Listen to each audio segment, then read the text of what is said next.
Muchísimas gracias a esas personas que le dan like a mis videos y también a aquellas que se suscriben. Espero que el contenido de mi canal sea del agrado de todos y lo prometido es deuda. Me he fijado que en el último video que subí ya se alcanzó la meta de los 8 likes, así que les subo la cuarta parte del libro que estamos desarrollando en el canal. Espero les guste y se suscriban. Gracias. Manual para el tratamiento cognitivo-conductual de los trastornos psicológicos. Volumen 1. Trastornos por ansiedad, sexuales, afectivos y psicóticos. Tratamiento cognitivo-conductual de los trastornos por ansiedad. Parte 4. Trastorno por pánico. Introducción. En años recientes se han realizado progresos importantes con respecto al tratamiento cognitivo-conductual de los trastornos por pánico. Como se indica en este y en otros capítulos recientes, los resultados de estos tratamientos recién desarrollados son muy prometedores.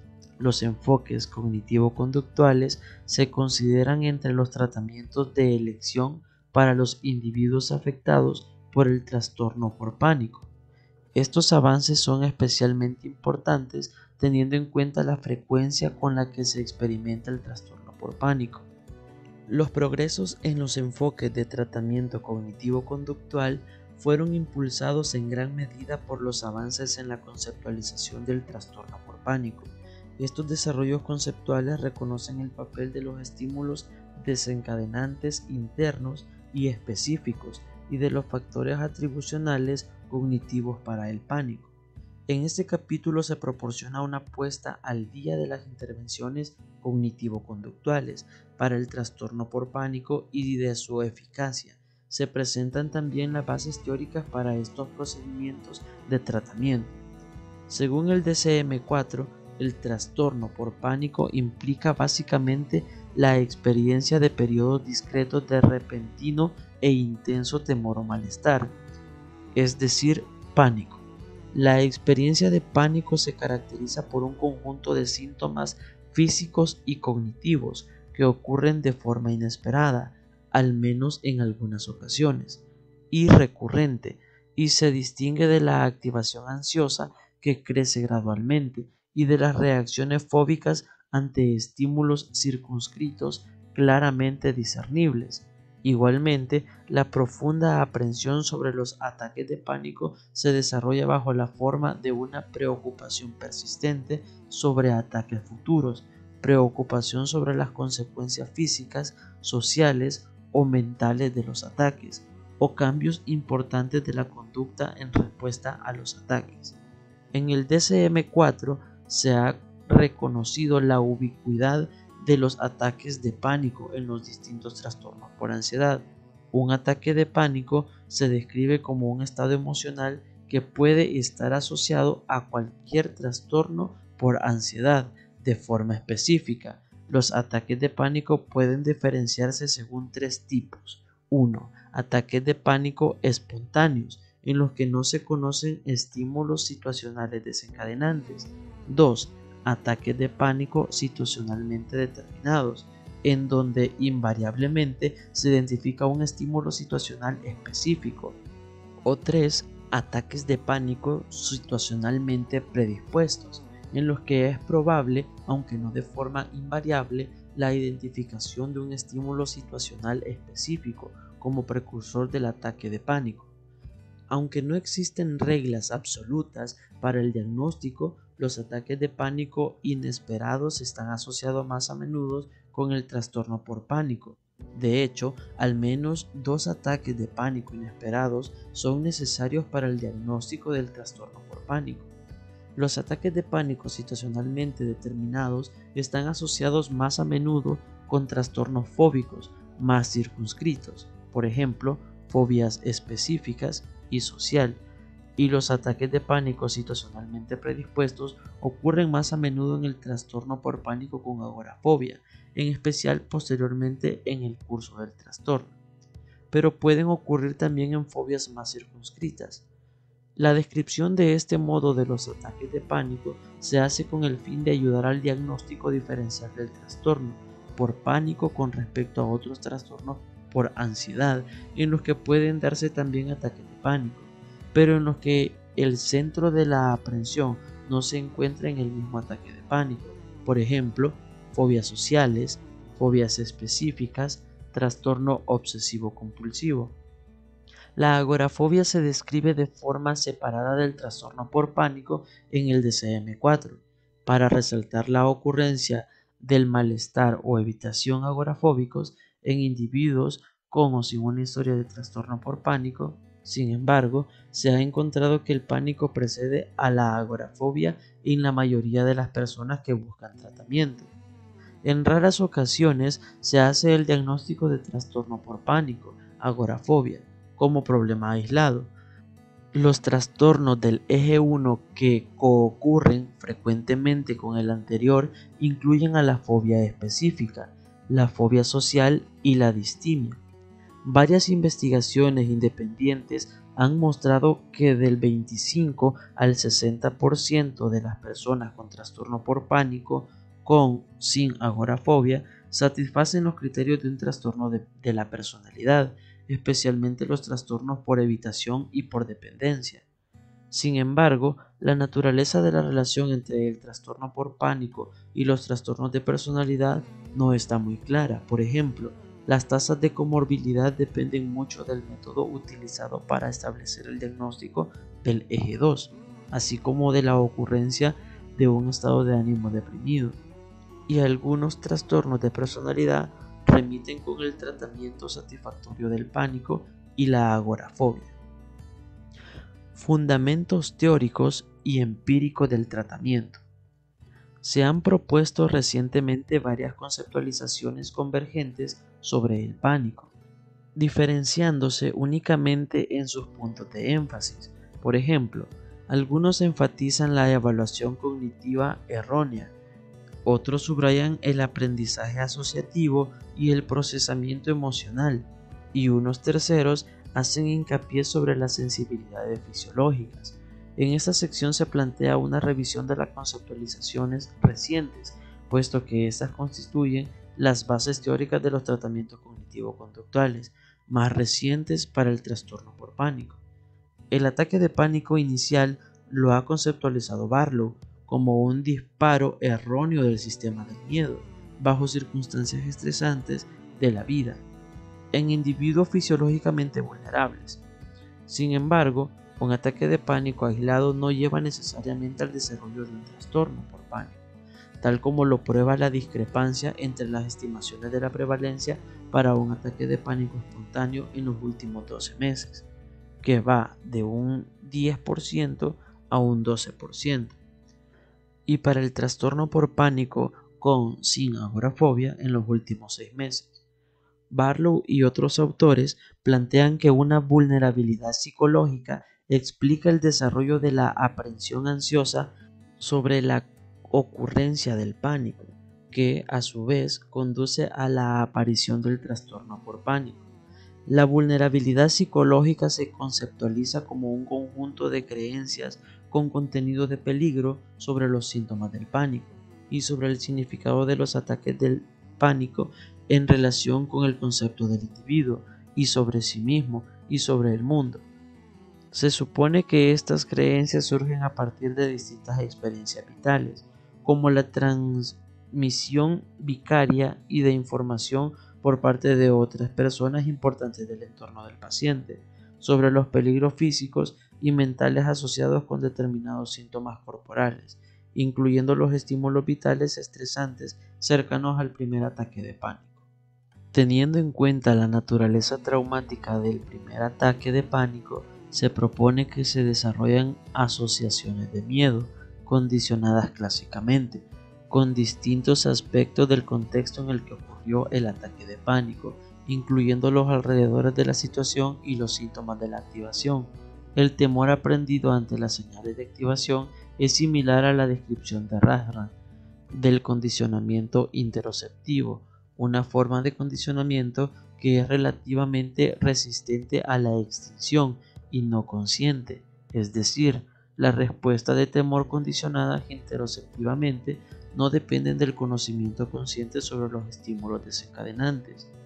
Según este modelo, puede parecer que los ataques de pánico no son provocados por un estímulo o que ocurren de repente, debido a que son desencadenados por alteraciones sutiles, inocuas del estado fisiológico, sobre el que el individuo no es totalmente consciente. Además, es probable que las evaluaciones cognitivas erróneas del peligro, como los temores de morir o perder el control, aumenten la activación de temor, que a su vez intensifica las señales de temor que se temen. En consecuencia, se mantiene un ciclo vicioso de miedo al miedo o miedo a las sensaciones, hasta que el sistema fisiológico de activación quede exhausto o hasta que se consigan evidencias que lo cuestionen. Teniendo en cuenta esto, el trastorno por pánico se considera básicamente una fobia a los estímulos corporales internos. Sin embargo, al contrario que los estímulos externos temidos, los estímulos internos a los que se tiene miedo son generalmente menos predecibles y es más difícil escaparse de ellos, lo que produce un temor más intenso, más repentino, menos predecible y una mayor ansiedad de anticipación sobre la recurrencia del miedo. Además, como propone Barlow, la anticipación ansiosa del pánico puede aumentar la probabilidad de su ocurrencia, puesto que es probable que dicha activación incremente los síntomas que han llegado a convertirse en señales condicionadas para el pánico, o aumente el grado de vigilancia de la atención hacia esas señales. De esta manera, se establece un ciclo de mantenimiento entre la aprensión ansiosa sobre el pánico y el pánico mismo. Se siguen produciendo evidencias empíricas en apoyo de este planteamiento. Por ejemplo, las personas que sufren de ataques de pánico tienen creencias y temores más pronunciados sobre el daño físico o mental que podría surgir de sensaciones corporales específicas asociados a los ataques de pánico. Existen también evidencias parciales del aumento del darse cuenta de o de la capacidad para detectar las sensaciones corporales de la activación, debido supuestamente a un mecanismo de vigilancia atencional. Además, las personas con un trastorno por pánico tienen miedo de los procedimientos que provocan sensaciones corporales similares a las experimentadas durante los ataques de pánico, incluyendo ejercicios cardiovasculares, respiratorios y audiovestibulares inocuos. Se da también más apoyo proveniente de los estudios que muestran que la corrección de las evaluaciones erróneas de peligro con respecto a determinadas sensaciones corporales parecen disminuir el temor. Por ejemplo, se informa de un pánico considerablemente inferior cuando los sujetos perciben que la hiperventilación y la inhalación de dióxido de carbono, que producen potentes síntomas físicos similares a los del pánico, son seguros y controlables. El papel de la evaluación cognitiva puede extenderse a los ataques de pánico nocturnos, es decir, a los ataques que ocurren en un estado de sueño profundo. Sin embargo, no hay evidencia suficiente con respecto a los factores de vulnerabilidad o de predisposición propuestos. Se necesitan estudios longitudinales sobre poblaciones de alto riesgo para establecer el papel de las vulnerabilidades biológicas y psicológicas y la importancia del aprendizaje que puede ocurrir como consecuencia de los primeros ataques de pánico. Por ejemplo, la sensibilidad ante y el temor a las señales interoceptivas, aunque un estudio preliminar ha mostrado que la tendencia a interpretar erróneamente las sensaciones corporales como algo dañino aumenta la probabilidad de los ataques de pánico a lo largo de un periodo de 3 años. Los individuos con agorafobia que acuden a tratamiento indican normalmente que una historia de pánico procedió a la aparición de la conducta de evitación. No obstante, no todas las personas que tienen ataques de pánico desarrollan una evitación agorafóbica, y el grado de evitación que surge es muy variable. Las razones de estas diferencias individuales no están claras, aunque muchos individuos agorafóbicos suelen haber experimentado pánico a lo largo de extensos periodos.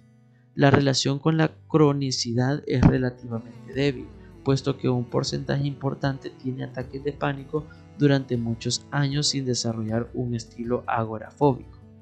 La evitación agorafóbica tampoco está relacionada con la edad de aparición.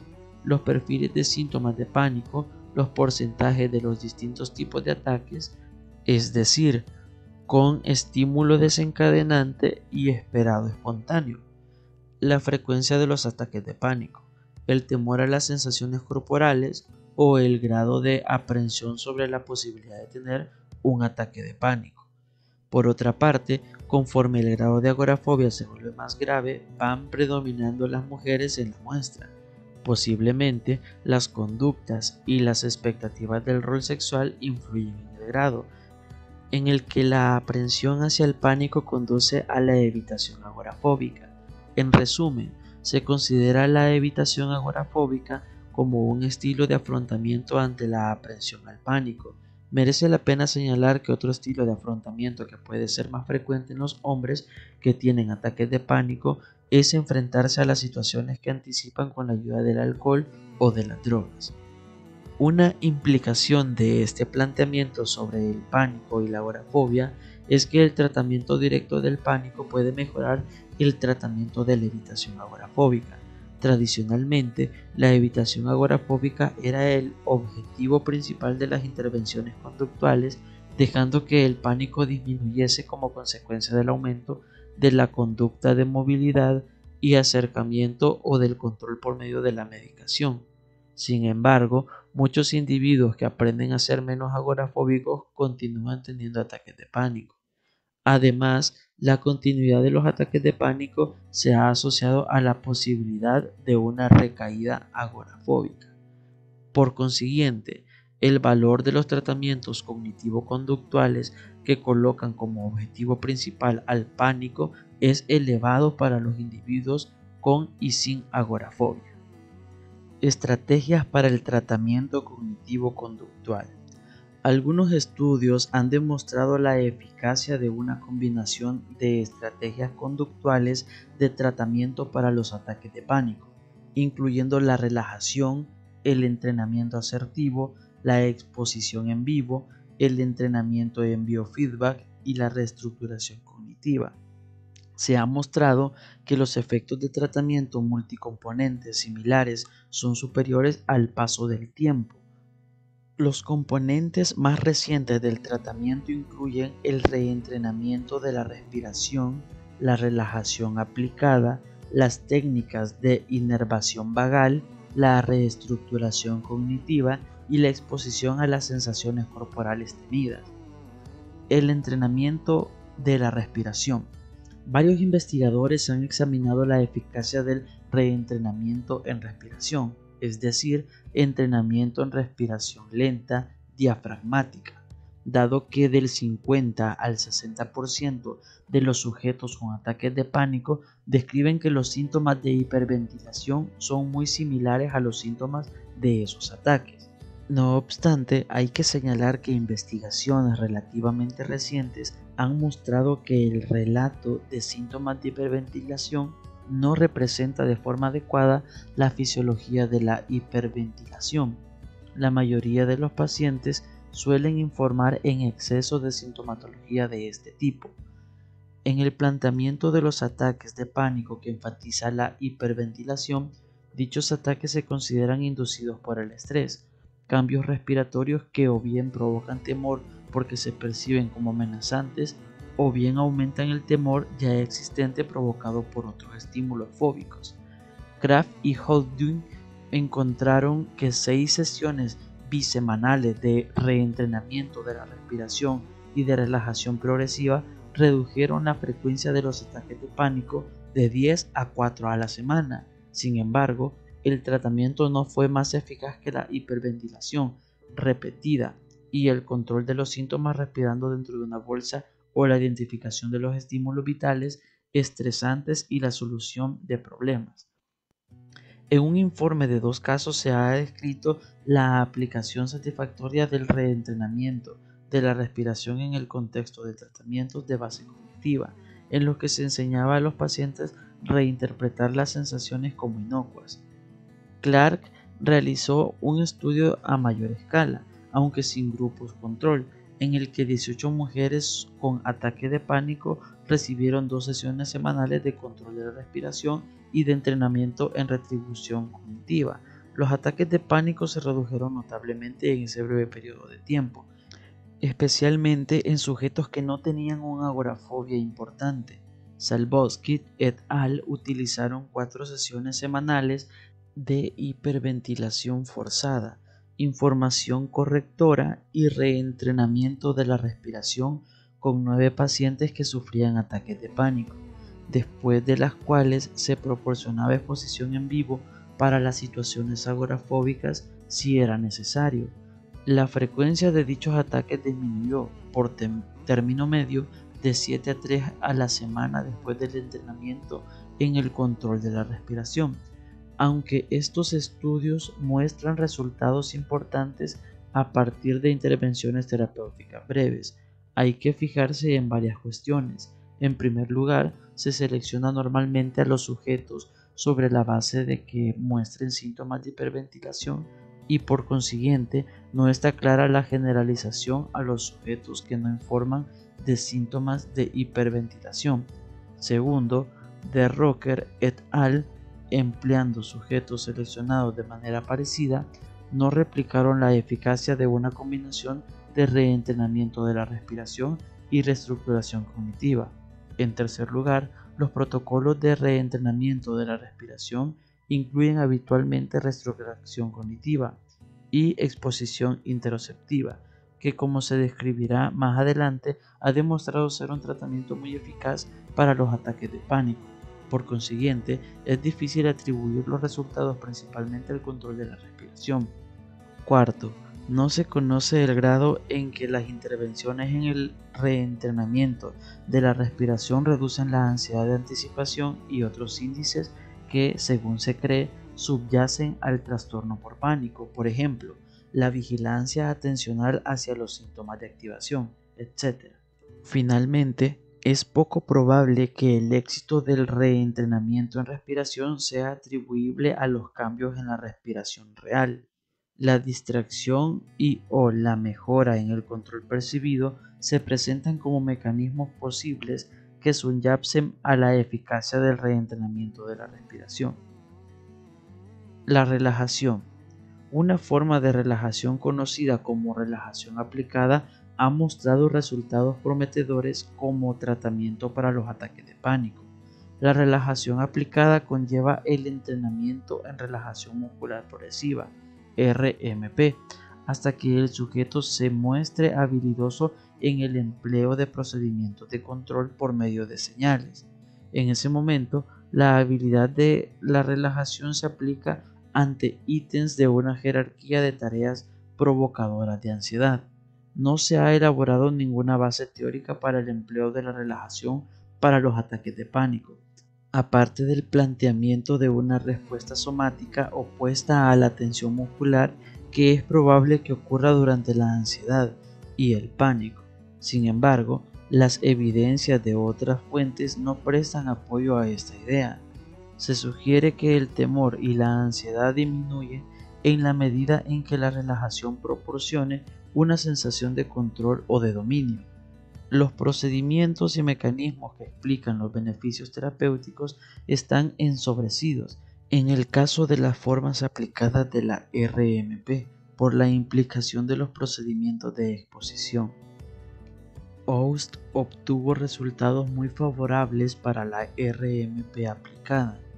El 100% de un grupo de sujetos con RMP aplicada quedó libre de ataques de pánico después de 14 sesiones, en comparación con el 71,7% de un grupo con RMP no aplicada. Además, los resultados del primer grupo se mantuvieron en el seguimiento, mientras que el mantenimiento de los beneficios solo se produjo en el 57% del segundo grupo.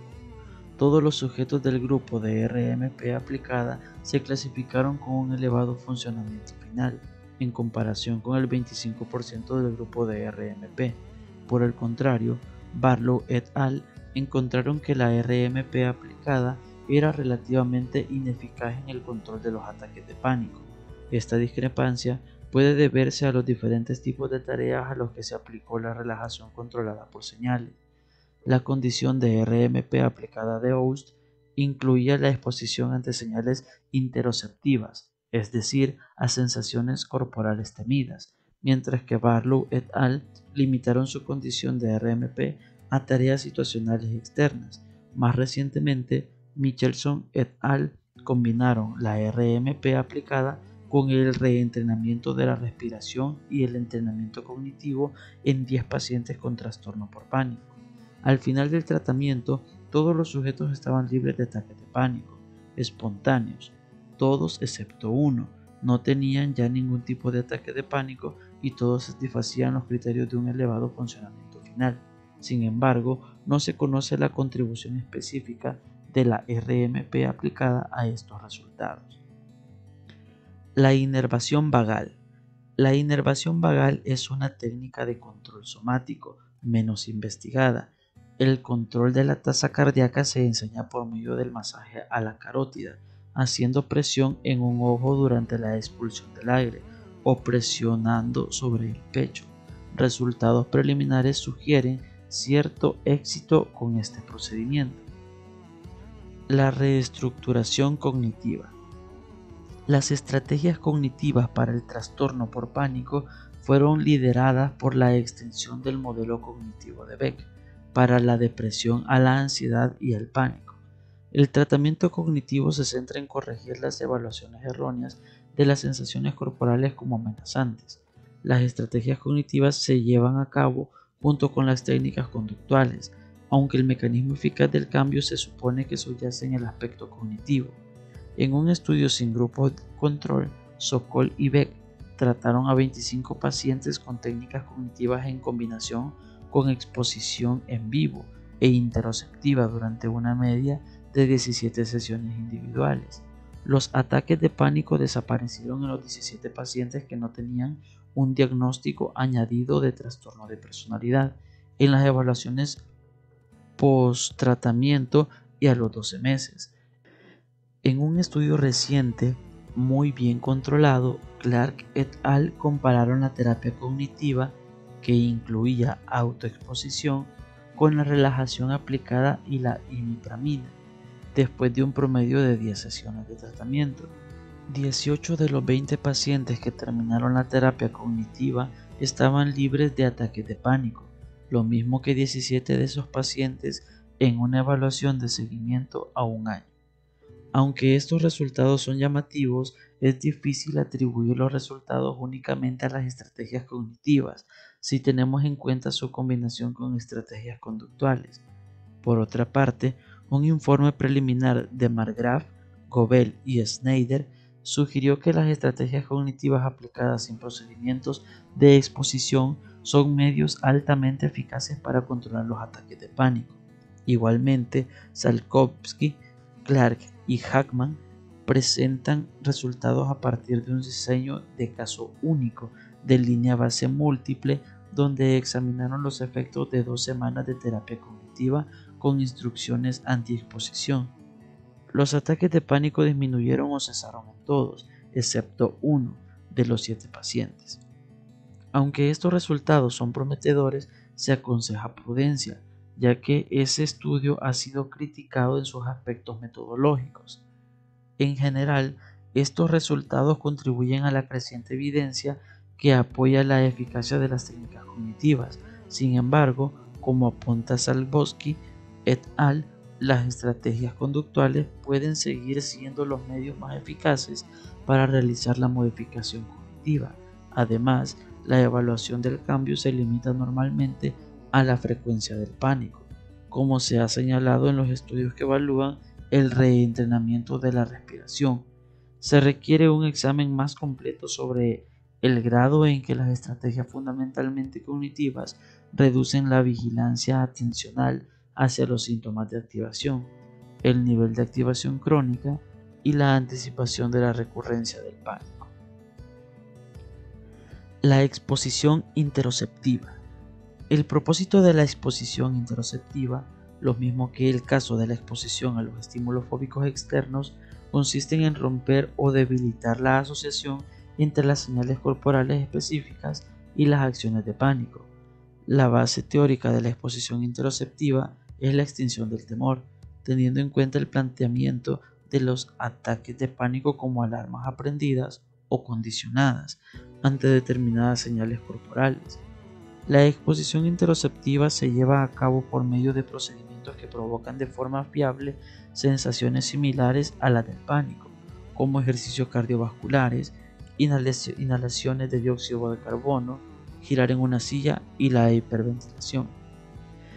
La exposición se lleva a cabo utilizando un formato graduado. En unos primeros estudios, Bond, Harrison y Rees y Aslan observaron una disminución de la reactividad con infusiones repetidas de lactato de sodio, una droga que produce sensaciones corporales similares a las del pánico, lo mismo que hacen otras sustancias químicas como la cafeína y la yohimbina. Sin embargo, no se evaluó el pánico en estas investigaciones.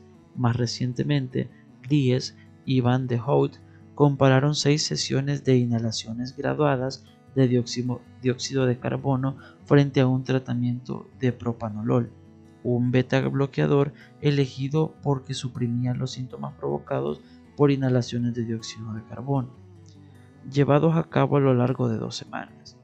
Ese tratamiento de inhalación dio como resultado una disminución de 12 a 4 ataques de pánico, lo que era superior a los resultados con propanolol.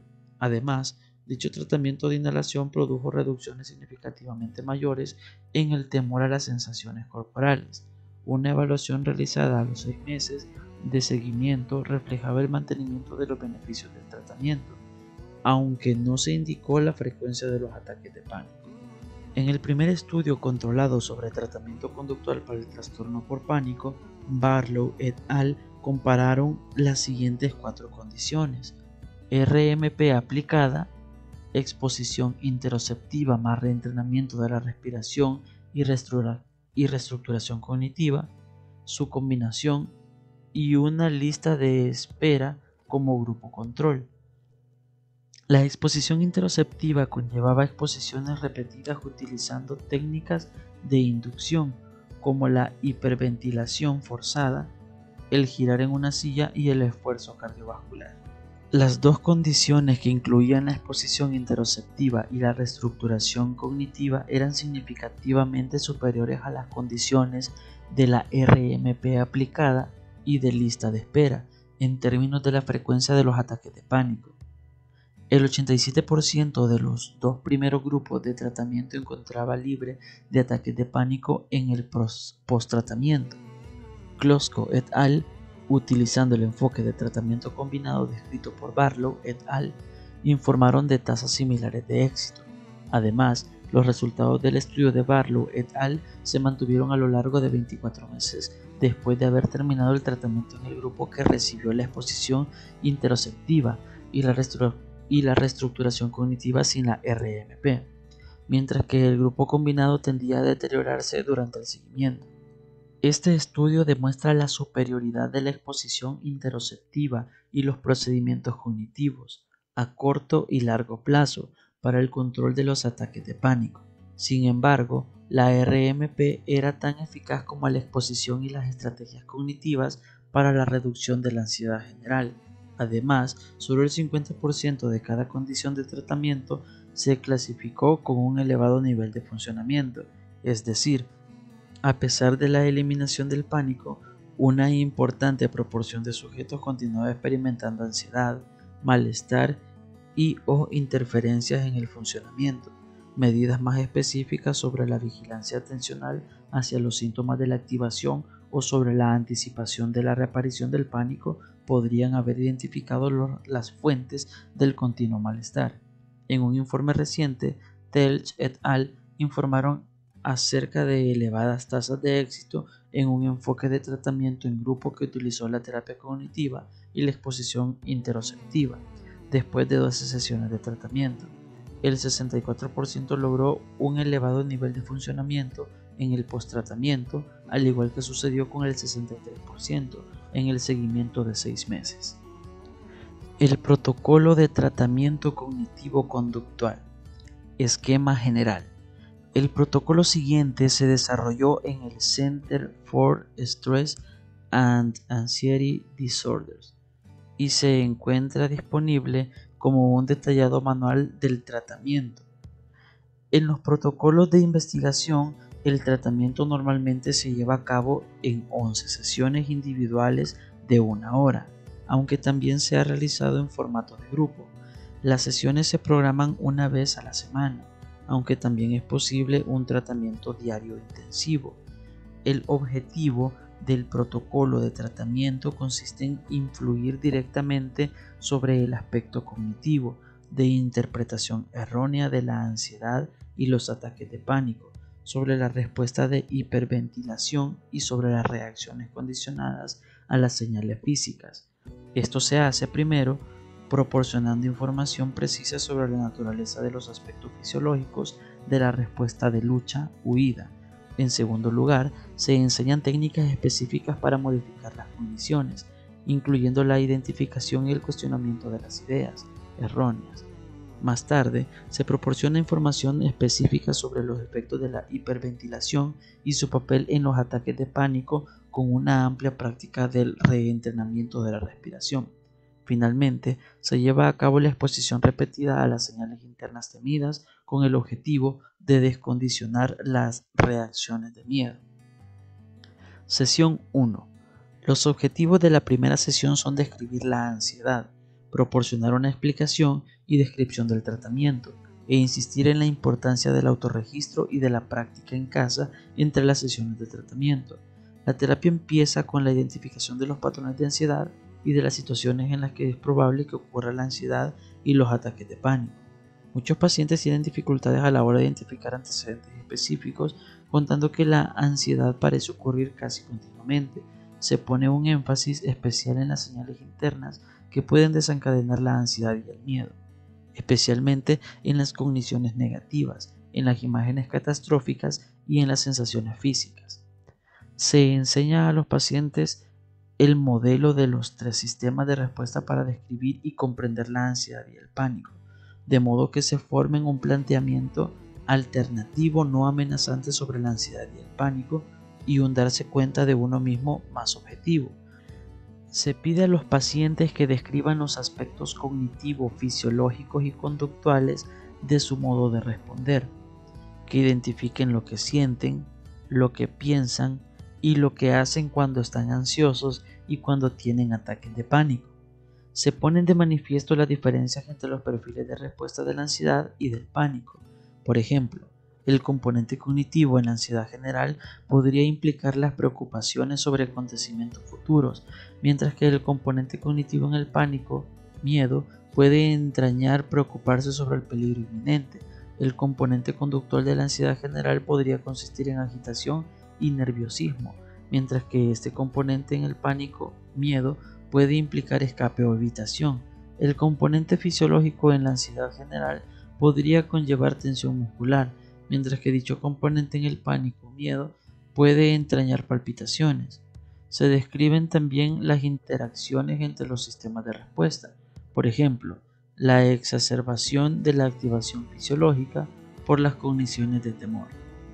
Luego, se informa a los pacientes que no es necesario entender las razones por las que empezaron a experimentar ataques de pánico para obtener beneficios del tratamiento, porque los factores implicados en el inicio no son necesariamente los mismos que están presentes en el mantenimiento de un problema. Sin embargo, el ataque de pánico inicial se considera como una manifestación de la ansiedad-estrés. Se exploran con el paciente los estímulos estresantes que rodearon el primer ataque de pánico, especialmente en términos de cómo han hecho que aumenten los niveles de activación fisiológica y cómo han favorecido determinados esquemas cognitivos con contenido de peligro. La primera sesión termina con una explicación y una descripción del tratamiento completo. El trabajo para casa conlleva el autorregistro de cada ataque de pánico, incluyendo evaluaciones de la intensidad y de las señales desencadenantes, así como registros diarios de la depresión, de la ansiedad y de las preocupaciones sobre el pánico. Se pide a los pacientes que registren su miedo y su ansiedad bajo el formato de los 3 sistemas de respuesta descritos en esta sesión. Sesión 2. Los objetivos de esta sesión son la descripción de la fisiología que subyace a la ansiedad y al pánico y los conceptos de la hipervigilancia y del condicionamiento interoceptivo. Se da a los pacientes un folleto detallado que resume la parte didáctica de la sesión. Los principales conceptos que se cubren en esta fase educativa son el valor de supervivencia o la función protectora de la ansiedad y el pánico, la base fisiológica de las distintas sensaciones experimentadas durante el pánico y la ansiedad, y el papel de los temores específicos, aprendidos y mediados cognitivamente sobre determinadas sensaciones corporales. Se explica el modelo de pánico que se describió anteriormente en el presente capítulo. Concretamente, se explica el concepto del condicionamiento interoceptivo para dar cuenta de los ataques de pánico que parecen ocurrir sin razones aparentes. Se considera que esos ataques de pánico ocurren en respuesta a sensaciones físicas o señales internas muy sutiles.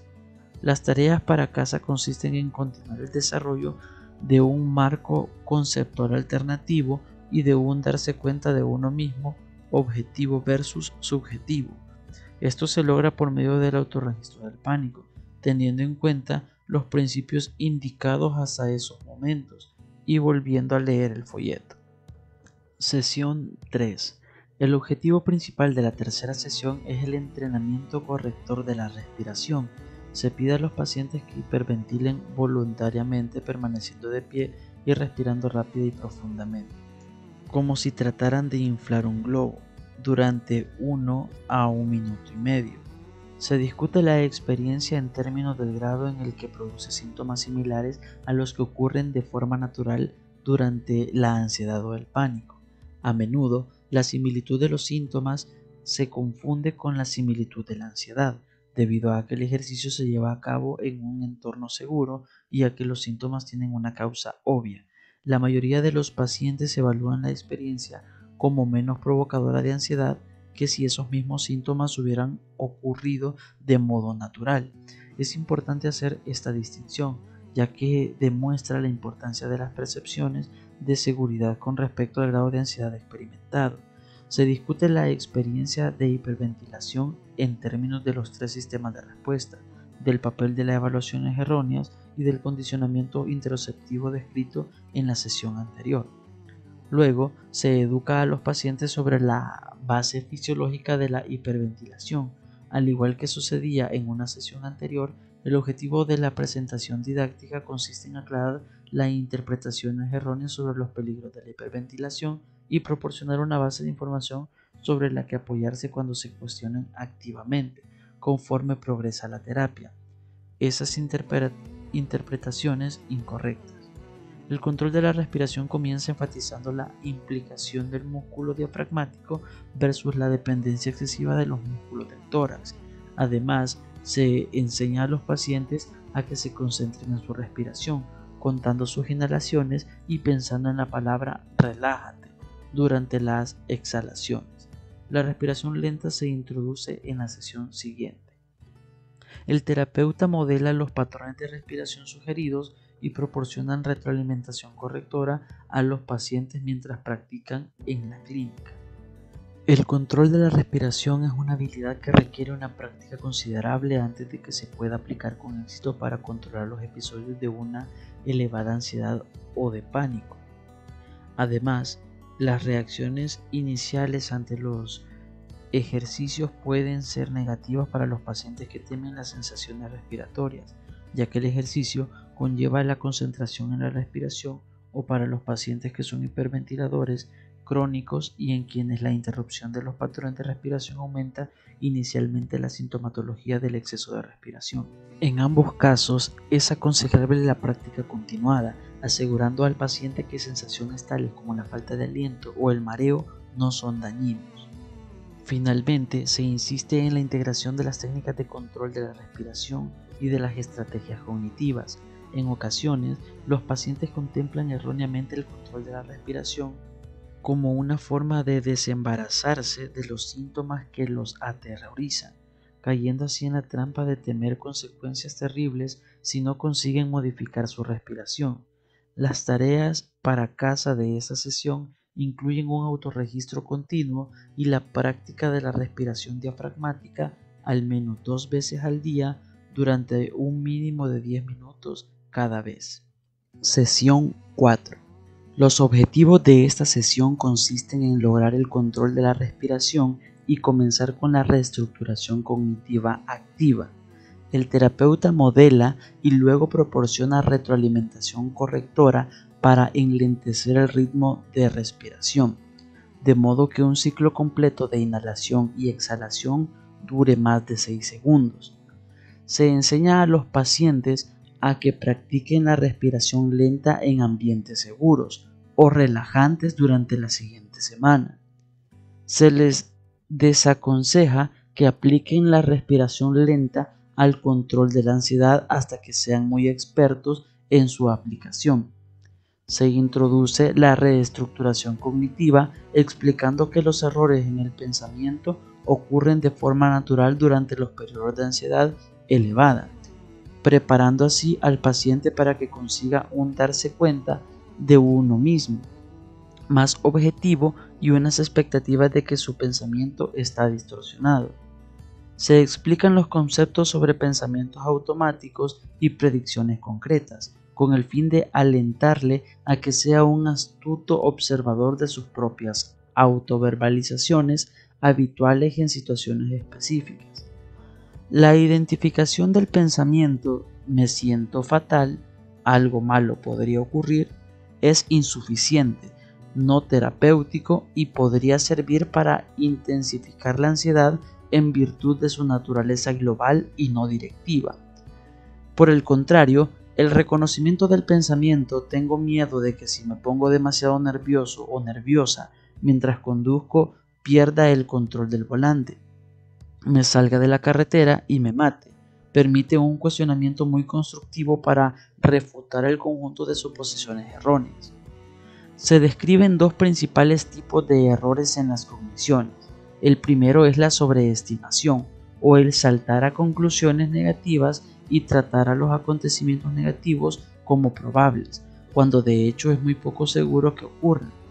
Se pide al paciente que identifique las sobreestimaciones durante los incidentes de ansiedad y pánico a lo largo de las 2 últimas semanas. Puedes recordar acontecimientos de los que estabas seguro que iban a suceder cuando te sentías ansioso, pero que al final te diste cuenta de que no ocurrieron en absoluto. Se exploran las razones por las que persisten las sobreestimaciones a pesar de la continua falta de confirmación.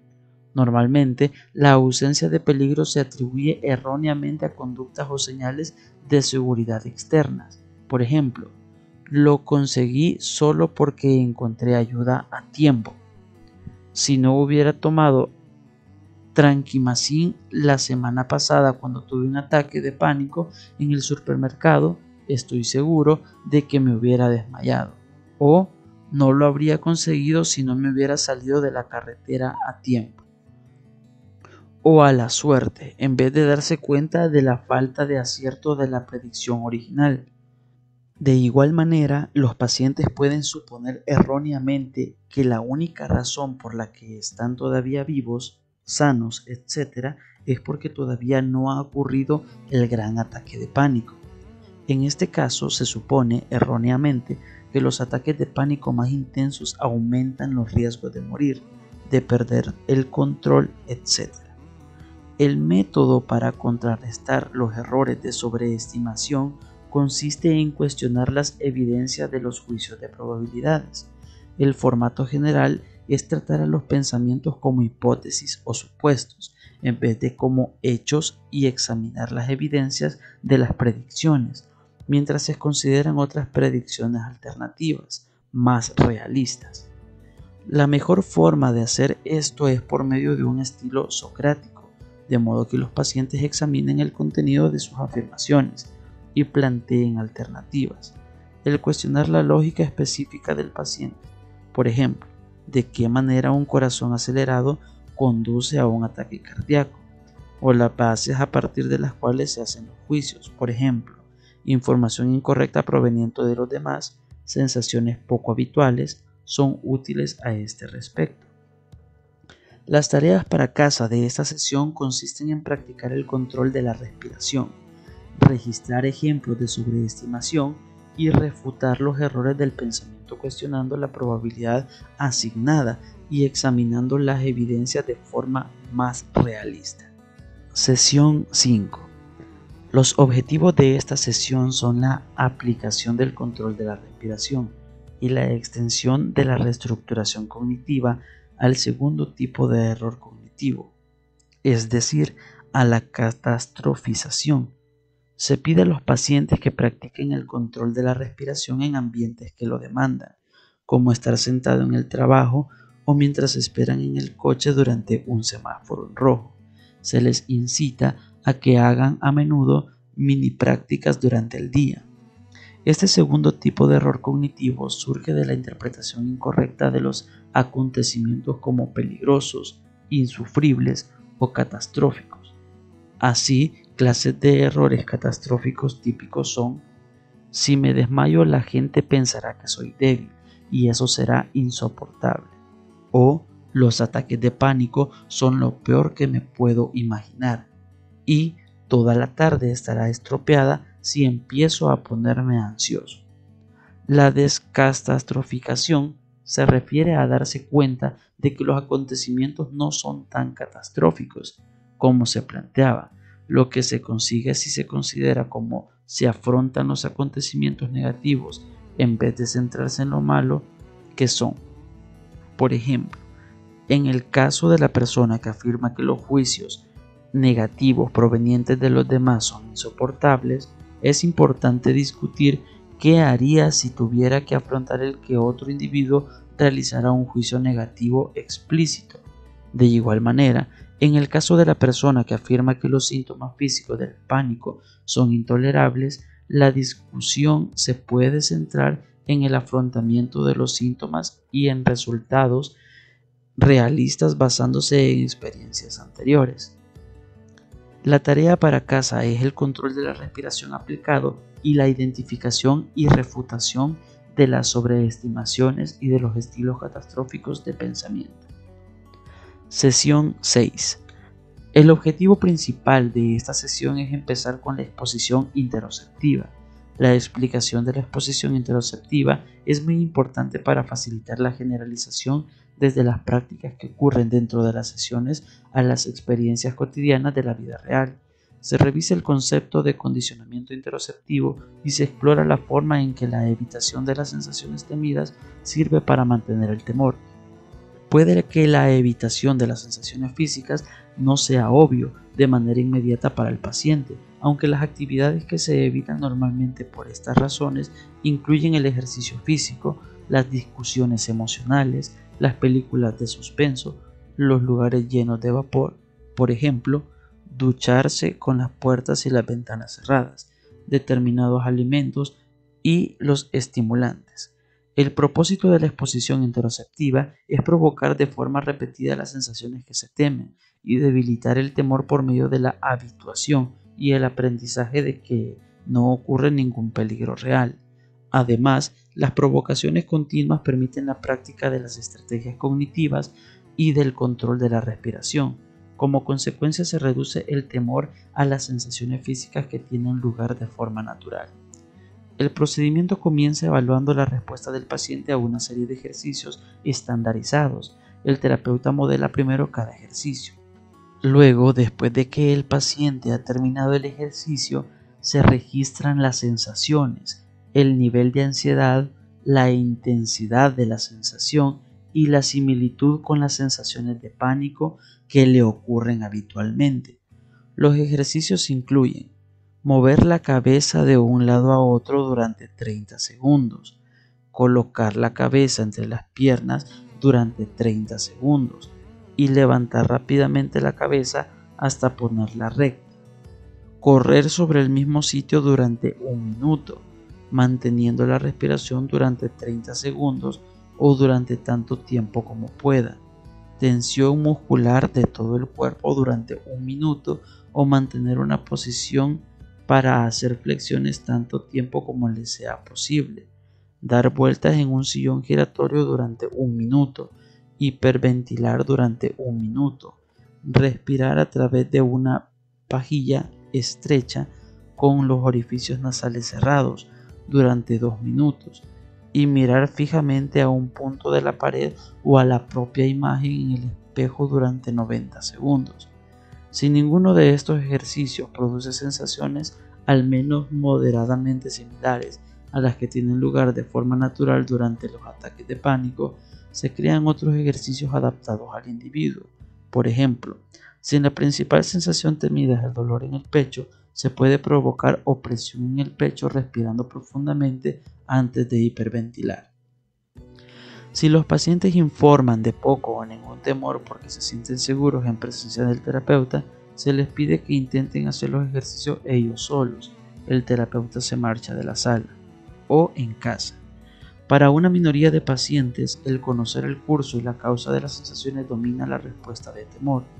La mayoría de los pacientes temen al menos alguno de los ejercicios, a pesar de conocer la causa de las sensaciones y su controlabilidad. Los ejercicios que producen sensaciones parecidas a los ataques de pánico se seleccionan para una exposición repetida en la siguiente sesión. A partir de los ejercicios seleccionados, se establece una jerarquía según las puntuaciones de ansiedad. La tarea para casa incluye un registro cognitivo continuo y el cuestionamiento de los pensamientos. Sesión 7. El objetivo principal de esta sesión es llevar a cabo una exposición interoceptiva continua, pero primero se repasa el control de la respiración.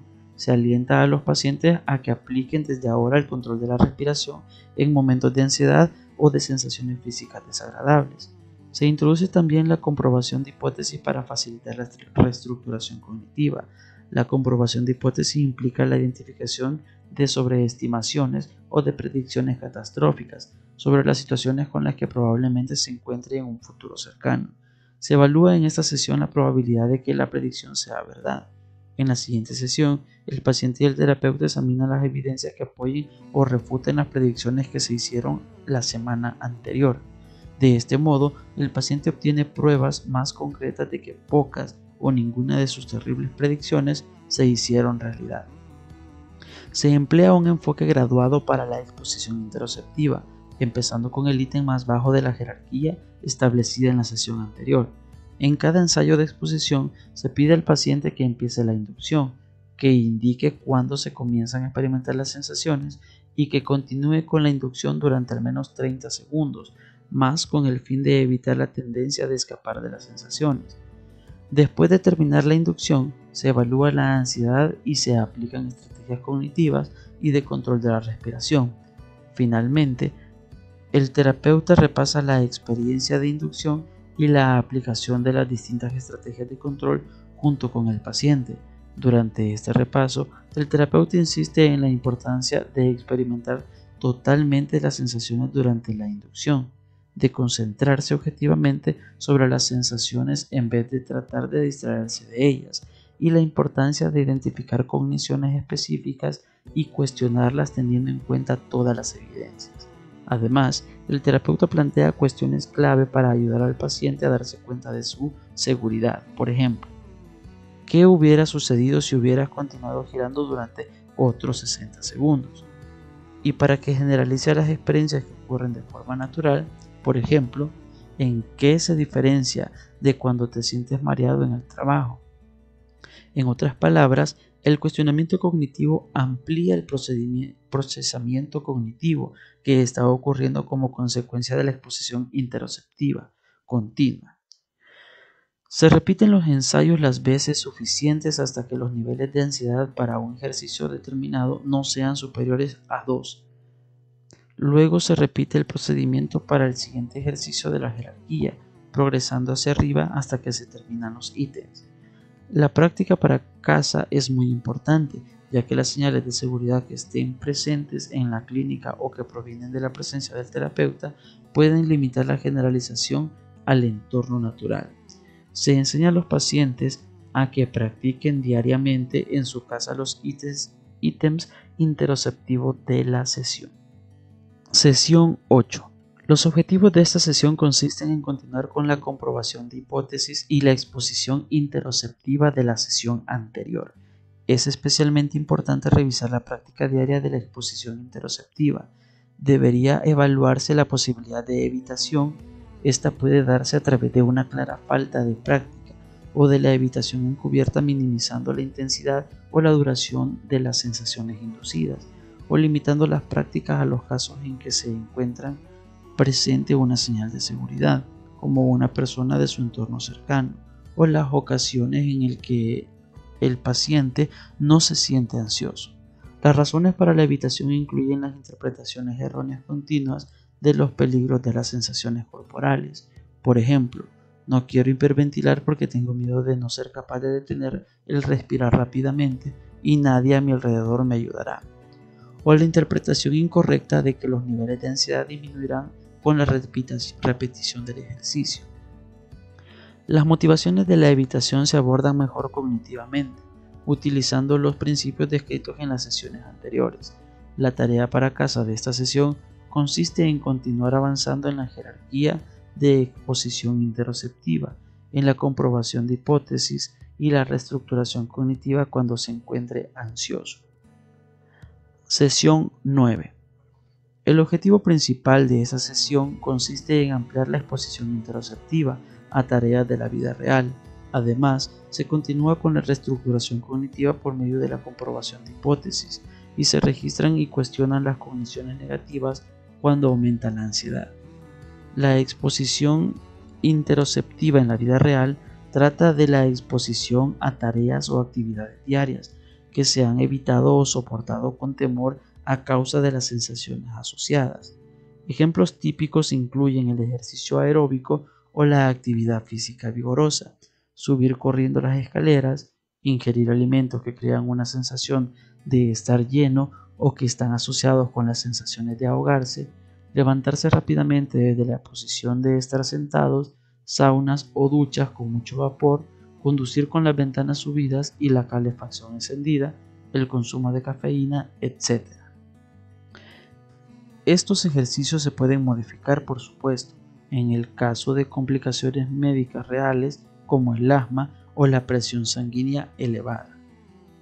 Se construye una jerarquía a partir de una lista de actividades temidas habitualmente y se generan ítems específicos a la propia experiencia del individuo. Cada ítem se ordena en función de su nivel de ansiedad. Se enseña a los pacientes a que identifiquen cogniciones desadaptativas y ensayen la reestructuración cognitiva antes de empezar con cada actividad.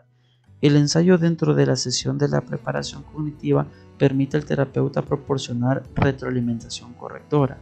Es importante identificar y eliminar gradualmente, si es necesario, las señales de seguridad o las conductas de protección, como teléfonos portátiles, amuletos de la suerte y el estar cerca de centros médicos. Se pide a los pacientes que practiquen 2 ítems de la jerarquía al menos 3 veces cada uno antes de la siguiente sesión de tratamiento, programada para dentro de 2 semanas. Sesiones 10 y 11. Las sesiones 10 y 11 repasan las prácticas de la exposición interoceptiva en la vida real y comprueban las estrategias de registro cognitivo y de control de la respiración. Estas 2 últimas sesiones se programan cada 2 semanas con el fin de mejorar la generalización desde el lugar de tratamiento. La última sesión de tratamiento repasa todos los principios y habilidades aprendidas y proporciona a los pacientes un patrón de técnicas de afrontamiento para futuras situaciones potenciales de alto riesgo. Conclusiones y tendencias futuras. Los procedimientos de reestructuración cognitiva, reentrenamiento de la respiración, relajación aplicada y exposición interoceptiva han demostrado que pueden controlar los ataques de pánico en la mayoría de los individuos, arrojando resultados que duran más de 2 años en el seguimiento realizado una vez finalizado el tratamiento. Sin embargo, incluso aunque terminen los ataques de pánico, un porcentaje importante puede seguir experimentando ansiedad o malestar. teniendo en cuenta la relativa falta de medidas de los resultados basados en constructos, por ejemplo, medición de la vigilancia atencional para los síntomas de activación y anticipación de la reaparición del pánico. No se ha evaluado completamente la naturaleza de esa ansiedad. Igualmente, varios estudios han mostrado que la evitación agorafóbica puede continuar a pesar de la desaparición de los ataques de pánico, lo que sugiere que el tratamiento más eficaz combina procedimientos para el control de pánico con procedimientos para el control de la agorafobia. Está por verse todavía si las estrategias para el control del pánico, tales como la exposición interoceptiva, mejoran la eficacia de la exposición en vivo para la agorafobia. Algunas investigaciones sugieren que los métodos para el control del pánico pueden minimizar la recaída después del tratamiento de la exposición en vivo. Lógicamente, el control del pánico podría disminuir los abandonos y mejorar también la reducción de la evitación agorafóbica. El efecto combinado de las estrategias del control del pánico y de la exposición en vivo se encuentra actualmente bajo estudio en varios centros de investigación clínica. Otra área que necesita investigarse es la combinación del tratamiento cognitivo-conductual para el pánico con la farmacoterapia. La mayoría de los estudios que se han realizado hasta la fecha han examinado la combinación de las terapias farmacológicas y la exposición en vivo para la agorafobia. Se encuentra actualmente en marcha un amplio proyecto de colaboración para investigar los efectos únicos y combinados de la imipramina y los procedimientos cognitivos de exposición para los ataques de pánico en individuos sin niveles importantes de evitación agorafóbica. Finalmente, se tienen todavía que identificar las diferencias individuales que pueden obstaculizar el éxito del tratamiento cognitivo-conductual para los ataques de pánico. Por ejemplo, las características de personalidad, la depresión grave o el consumo de sustancias psicoactivas, todos los cuales son trastornos de una relativa comorbilidad con el trastorno por pánico, necesitan de más investigación como obstáculos potenciales para el éxito del tratamiento.